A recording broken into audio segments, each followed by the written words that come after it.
দোকানে বা রাস্তার পাশ থেকে ডুরিয়ান কিনে খাওয়ার স্বাদ আর পাহাড়ের উঁচুতে বনের ভেতর দিয়ে ডুরিয়ান খাওয়ার স্বাদ বেশ আলাদা।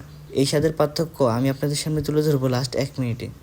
সকাল সকাল ফজর নামাজ শেষ করে আমরা বেরিয়ে পড়লাম ডুরিয়ান বাগানের উদ্দেশ্যে। প্রধান সড়ক থেকে পাশ কাটিয়ে গ্রামের রাস্তা দিয়ে এগিয়ে যেতে থাকলাম। কিছু দূর এগিয়ে রাস্তায় আমরা সামান্য কিছু নাস্তা করে আবার চলতে থাকলাম।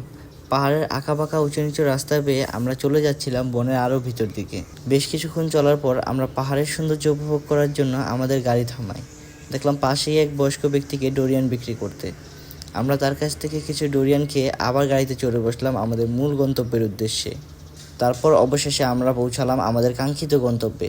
ওইখানে পৌঁছে আমরা ডোরিয়ান কিনে স্পটেই কেটে খাওয়া শুরু করলাম। ক্রিমি তরতাজা পাকা ডোরিয়ান গাছের নিচে বসে খাওয়ার যে স্বাদ তা বলে বোঝানোর মতো না। সচরাচর আমরা বাজারে যেটা খাই সেটা কমসে কম 3 থেকে 4 দিন পুরনো হয়ে থাকে, তাই বাগানের সাথে তার তুলনা হয় না।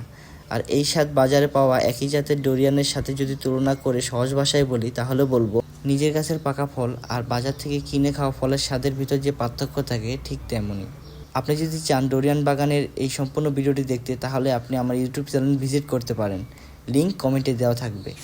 এই যে ডোরিয়ান এভাবে বলছে, সামনে থেকে শুনাই, ভিতরে ঝকঝক সাউন্ড হয়। সাউন্ড পান আপনি?